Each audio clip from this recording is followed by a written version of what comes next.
Ladies and gentlemen, there are moments in life when a human being stands before the world with an open heart, with honesty, with loyalty, with patience, and with a kind of goodness that does not ask to be worshipped, does not demand applause, does not seek to dominate anyone, and yet somehow that soul is treated as though it were ordinary, as though it could be postponed, as though it could be underestimated forever, as though its light would remain available no matter how carelessly it was handled. But life is not so forgiving. The soul remembers, time remembers, and the heart, though silent for a while, always keeps a record of what it was made to endure. They did not value you in time, and now it haunts them. That is not merely a sentence. It is a law of the inner world. It is one of the great psychological tragedies of human existence. For there is nothing more painful than the moment when a person finally understands what they had, only after they have already lost the privilege of having it. The mind may resist this truth. Pride may deny it. Ego may decorate itself with excuses. But beneath all those defenses, something deeper begins to stir. A shadow rises. A memory sharpens. A neglected figure returns. And regret, that ancient and merciless teacher, enters the room without knocking. Many people imagine that power lies in possession, in control, in being able to keep someone close, in being able to call them whenever convenient, in being able to delay respect, delay affection, delay recognition, delay commitment, and still assume the same person will remain available forever. But the psyche does not live by such illusions. Human beings are not objects on a shelf. They are living, breathing, feeling centers of consciousness. They grow. They feel slighted. They notice the absence of gratitude. They see the difference between being loved and being used. They sense when they are merely tolerated instead of cherished. And once that truth reaches the depths of the self, something changes that cannot easily be reversed. At first the neglect may seem small. A missed thank you. A delayed response. A promise forgotten. A word withheld. A gesture of care dismissed as if it were nothing. Then the pattern grows. What was once a wound becomes a habit. What was once an oversight becomes a worldview. The person who gives begins to realize that their giving has been mistaken for weakness. The person who remains loyal begins to realize that their loyalty has been treated as a guarantee, not a gift. The person who stays begins to realize that their presence has been taken for granted. And once the soul senses that it is no longer being seen clearly, it begins to withdraw its deepest energies. This is how regret is born. Not in the moment of loss, but in the moment of delay. Not when the door closes, but when the door was open and someone chose not to walk through it. Not when the loved one is gone, but when they were right there and still not truly valued. That is why many people are haunted later. They are not haunted by the person alone. They are haunted by the memory of their own blindness. They are haunted by the opportunity they mishandled. They are haunted by the version of themselves that believed there would always be more time. But there is never always more time. Time is not sentimental. It is not a servant of our indecision. It does not wait for us to become wise after we have been careless. It moves, and in moving, it reveals truth. The years do not simply pass, they expose. They expose who was sincere and who was performative. They expose who cared and who merely consumed. They expose who was patient and who was arrogant. They expose who gave love, loyalty, respect, and attention, and who responded with indifference. And when the truth is finally revealed, the one who did not value you in time may suddenly discover that what they dismissed was not common at all. They may discover that your kindness was rare, that your understanding was rare, that your willingness to forgive was rare, that your patience was rare, that your capacity to remain steady while others were chaotic was rare. They may discover that the very qualities they took for granted were the qualities that made you unforgettable. But discovery after neglect is a bitter meal.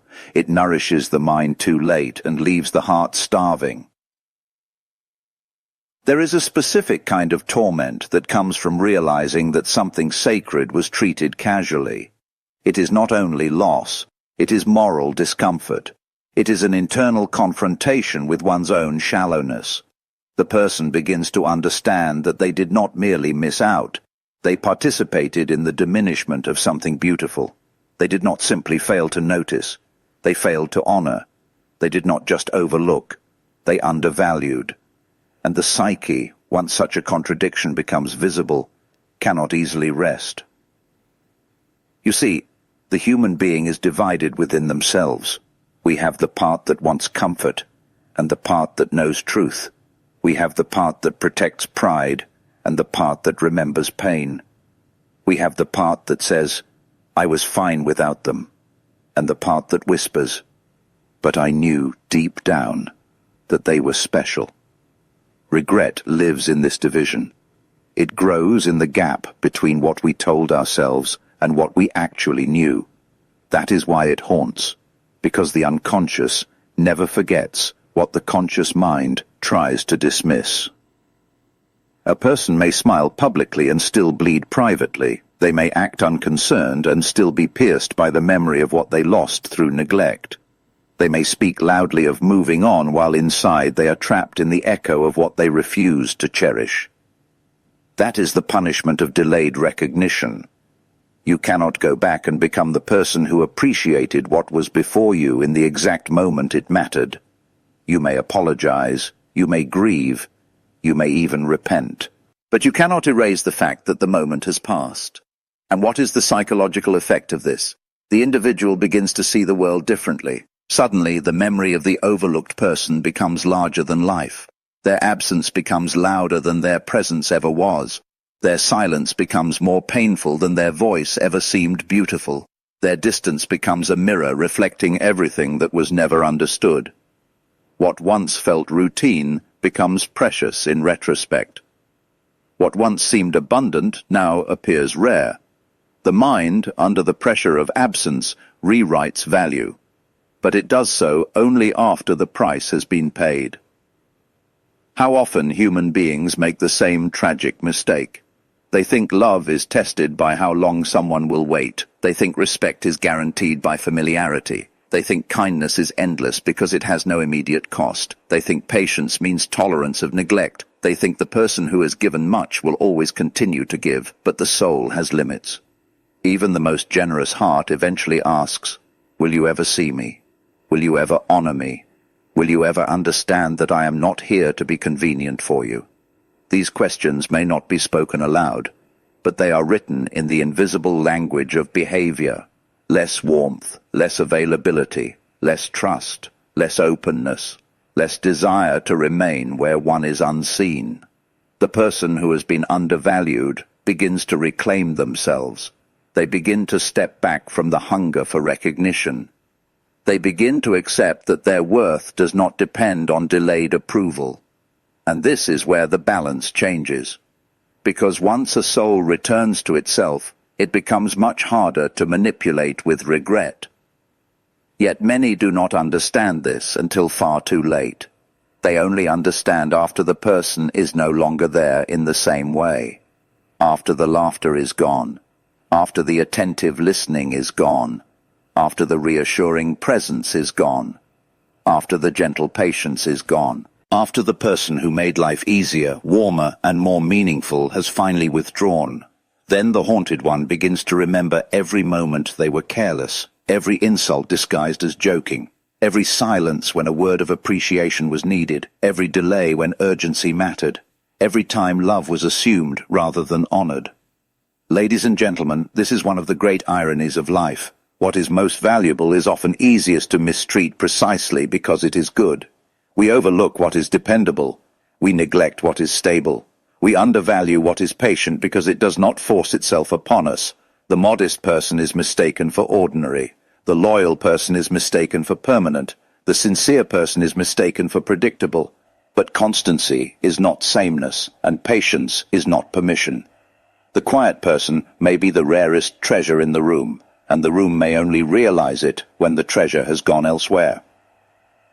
This is why regret often arrives dressed as memory. Memory is the stage on which the neglected relationship returns to accuse us. It asks, "Do you remember the way they stood beside you when no one else did?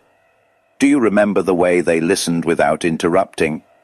Do you remember how they forgave what others would have condemned? Do you remember how they believed in you before you believed in yourself?" These questions do not merely inform, they confront. They strip away the mask of self-justification and leave the conscience exposed. And then comes the haunting. Not always dramatic, not always visible. Sometimes it is a restlessness that will not leave. Sometimes it is a comparison no new presence can satisfy. Sometimes it is the strange emptiness that follows after one realizes that admiration is not the same as devotion, that attention is not the same as care, that access is not the same as intimacy. The one who neglected begins to search for what was lost in every direction, but what was lost cannot simply be replaced because it was not merely a person, it was a particular presence, a particular energy, a particular way of being known. People often speak about moving on as though the heart were a machine with reset buttons. It is not. It is an organ of meaning. It attaches value to what is experienced. It builds depth through repetition, through trust, through shared vulnerability, through the slow and often fragile accumulation of moments. When such a bond is neglected, the loss is not only emotional, it is existential. One loses not just company, but a mirror of one's own better possibilities. For the person we undervalue is often the one who helped us become more human. That is why neglect carries a hidden cruelty. It does not always show itself as open hostility. Sometimes it presents itself as indifference, and indifference can wound more deeply than anger, because anger at least acknowledges the existence of the other. Indifference says, "You are not important enough to disturb my comfort." That message enters the heart like cold water. It may be tolerated for a time, but it does not vanish. It settles. It hardens. It teaches the soul to expect less from the one who should have offered more. And then, when the overlooked person changes, when they become distant, when they stop offering what was once so freely given, the one who neglected them feels shock. They ask, "Why are you different?" But the true question is, why did you remain blind for so long? Because people are not as mysterious as we like to think. Their behavior is often a response to how they have been received. Love that is cherished blooms. Love that is ignored withers. Loyalty that is honored deepens. Loyalty that is taken for granted becomes fatigue. A generous spirit that is met with gratitude continues to shine. A generous spirit that is exploited eventually dims. And what of the one who was not valued? Their pain is real, but their transformation can be greater than the betrayal. Because there comes a moment when the overlooked person no longer asks, "Why did they not see me?" and begins to ask, "Why did I stay so long where I had to beg to be appreciated?" That question is the beginning of awakening. It is the first movement of self-respect. It is the moment when the injured soul turns away from the need to be chosen by the careless and chooses itself instead. That turning is sacred. It is painful, yes, but sacred. For to return to oneself after being undervalued is to recover a part of the soul that had been loaned out to people incapable of safeguarding it. It is to reclaim dignity. It is to say, "I am no longer available to those who require my presence but cannot honor my humanity." This is not bitterness. This is maturity. It is not vengeance. It is discernment. It is the kind of wisdom that comes from surviving disappointment without becoming its prisoner. The tragic part is that those who were careless often do not immediately understand what has happened. They think the departure is temporary. They think the silence is a phase. They think the boundaries are negotiable. They think the person who withdrew will return when things become convenient again. But the soul does not always return to the place of its injury. Once respect has been broken too often, once trust has been stretched beyond its limit, once the heart has learned that being available meant being undervalued, it begins to protect itself with a seriousness that comfort cannot easily overcome. And so the haunting begins in the one who waited too long. They replay conversations, they reread messages, they remember anniversaries, moments, sacrifices, signs, warnings, and missed chances. They realize that value was present all along, but they were too occupied with their own assumptions to see it. They were too certain of the person's loyalty to feel the urgency of gratitude. They were too confident in access to understand the fragility of it. And now, because the heart has moved on or closed down, they must live with the knowledge that they were given a rare gift and treated it casually. This knowledge can become unbearable. It can turn a home into a museum of regret. It can make success feel hollow. It can make new attention feel thin. It can make the memory of the lost person more vivid than the reality of what remains. And here the inner conflict deepens. Because the ego wants to blame circumstances, timing, misunderstandings, other people, anything but itself. But the soul knows. The soul knows whether it recognized value. The soul knows whether it delayed. The soul knows whether it chose pride over appreciation. We must understand this. There is a moral dimension to appreciation. To value someone in time is not only emotionally intelligent, it is ethically necessary. It is an acknowledgement of their being. It says, "I see you as you are, not merely as you serve me." That is the beginning of real relationship. Anything less is consumption dressed as affection. Anything less is convenience masquerading as love. Anything less is a transaction that withers the spirit of the one who gives. And those who have given too much without being seen eventually become wise in a way that changes their entire life. They no longer confuse access with love. They no longer confuse familiarity with safety. They no longer confuse delayed apology with transformation. They no longer confuse words with honor. They begin to ask the right questions. Do you value me now, or only after you lost my ease? Do you respect me while I am here, or only when I am absent? Do you know me, or do you only know what I provide? These are not small questions. They are the gates through which a healthier life enters. When people speak of haunting, they imagine ghosts. But the deepest haunting is psychological. It is the return of truth after denial. It is the persistence of what conscience refused to integrate. It is the unseen presence of what should have been protected, but was not. The haunted person may try to escape through busyness, through noise, through new distractions, through superficial victories, through shallow relationships, but the inner echo remains. It says, "You had something precious, and you did not safeguard it." That echo can become the teacher if one is humble enough to learn from it.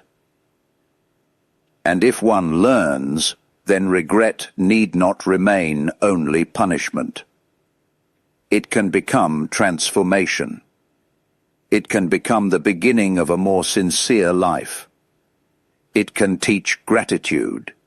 It can teach humility. It can teach the ability to recognize the sacred in ordinary moments.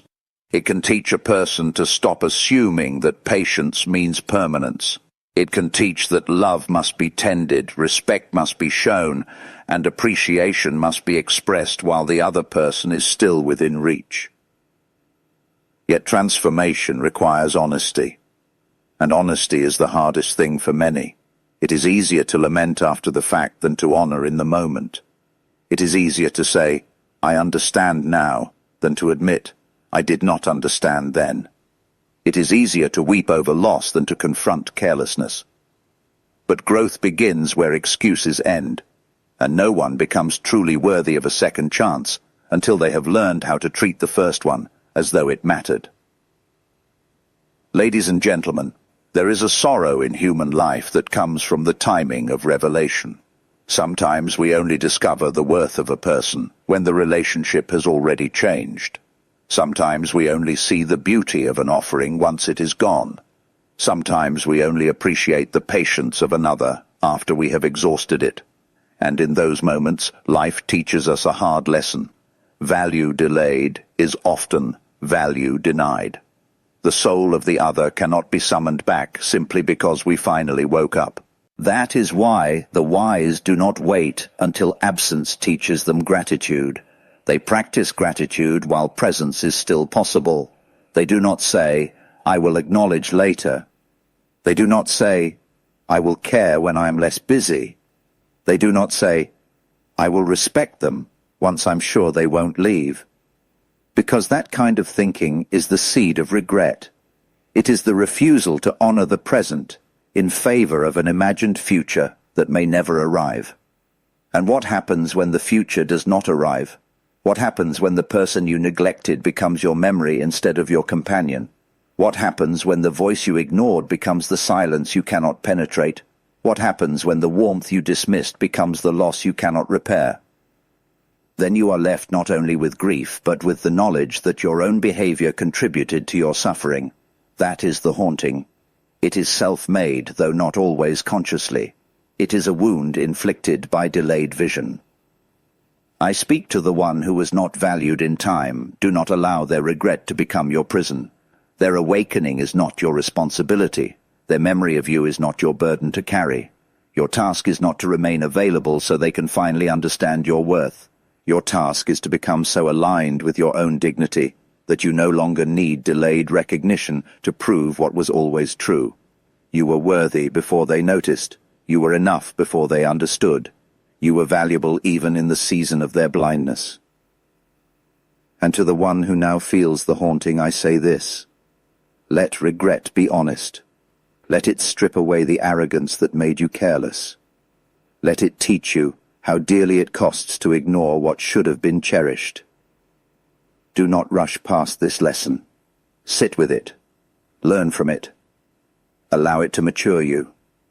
Because if you only feel pain but never absorb wisdom, then you will repeat the same tragedy in another form, with another person, in another season, until life forces the lesson upon you again. A human life becomes noble not when it avoids mistakes, but when it responds to them with depth. To value someone in time is a sign of emotional maturity, yes, but also of spiritual readiness. It means one has begun to understand that the beings before us are not endless resources. They are temporary presences, each carrying their own fragility, their own interior world, their own right to be honored while they are near. The failure to see this is one of the most common forms of blindness. The healing from it begins with remembrance.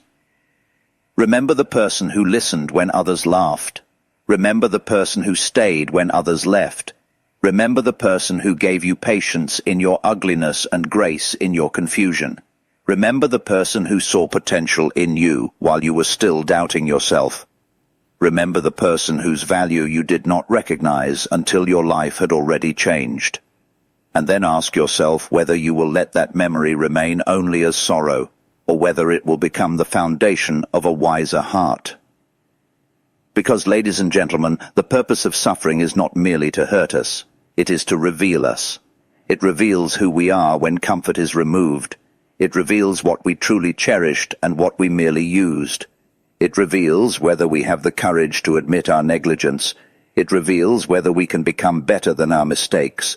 And when a person has the humility to answer truthfully, the haunting may still remain, but it need not rule them. It can become the shadow behind the dawn of conscience.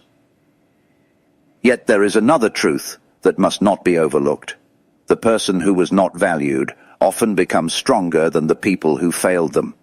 Not because pain is a blessing, but because pain, when met with reflection, refines the spirit. The overlooked learn to see clearly. The dismissed learn to stand firm. The taken for granted learn to require honor. The patient learn that patience must have boundaries. The loving learn that love without reciprocity becomes self-erasure, and from that realization emerges a new self, less eager to beg, less willing to chase, less vulnerable to manipulation.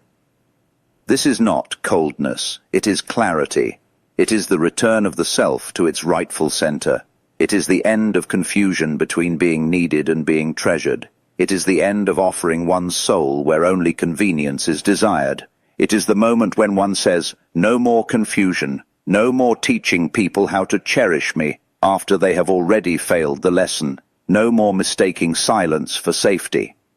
Such a person may still love deeply, but now they love with discernment. They have seen what happens when love is given to those who are incapable of receiving it with care. And to those who now sit in regret, perhaps hearing these words with a tightening in the chest, know this. The haunting exists because something in you still has conscience. Something in you still knows the truth. That is not the end of your humanity. It is the beginning of your return. But the return must be accompanied by action, not just tears, not just memories, not just private sorrow. There must be a new way of living, a new reverence for presence, a new habit of appreciation, a new refusal to delay respect until the moment of loss. For the soul that learns too late may still become wise, but only if it is willing to be changed by what it now knows. Regret is not enough by itself. It must ripen into honor, otherwise it remains only a bruise on the conscience. And a bruise, though painful, is not yet wisdom. Wisdom is when the bruise teaches the hand not to strike the same surface again. How strange and beautiful and tragic human beings are. We crave what we dismiss. We mourn what we ignored. We chase what we did not nurture. We remember too late. But the possibility of change remains, even now, even after neglect, even after silence, even after the rupture. Because truth has a way of surviving our mistakes. It waits for us in the wreckage, not to condemn us forever, but to offer us the chance to become more awake. So let the lesson stand clearly before us. Do not wait until people become memories before treating them as valuable. Do not wait until absence magnifies their worth. Do not wait until regret becomes your companion. Appreciate, honor, speak, listen, thank, and cherish while the heart is still present and reachable. That is how one prevents haunting. That is how one preserves love. That is how one lives without the bitter education of loss. And for the one who was overlooked, let there be peace in knowing this. The failure to recognize your worth was never proof of your lack. It was proof of their blindness. You were not too much. You were not too quiet. You were not too patient. You were not too gentle. You were not too kind. You were simply before eyes that had not yet learned how to see. And now perhaps they see. But seeing after the fact is a different kind of sorrow. It belongs to them, not to you. Let them carry the haunting. Let them face the echo of what they did not value in time. Let them learn that every soul they dismiss may one day become the ache they cannot undo. Let them understand that delayed recognition is one of the cruelest forms of loss, because it exposes the cost of negligence in the language of memory. And let you, meanwhile, continue forward with your dignity intact, no longer waiting for late applause to certify what was always real. Ladies and gentlemen, life is brief, and the human heart is more fragile than pride admits. To value someone in time is an act of love, but it is also an act of justice. It is a refusal to let the precious become invisible. It is a recognition that presence itself is sacred, and that every day of care delayed is a day stolen from possibility. If we learn nothing else, let us learn this. The ones who matter must be cherished while they are here, because once they become a memory, our regret may speak loudly, but it cannot change the past. And that is why it haunts them, not because they were punished by fate, not because they were cursed by the universe, but because somewhere inside them the truth finally became impossible to deny. They did not value you in time. And now the soul knows it. Now the conscience knows it. Now the memory knows it. Now the silence knows it. And when truth arrives too late, it does not come as comfort. It comes as haunting. Thank you.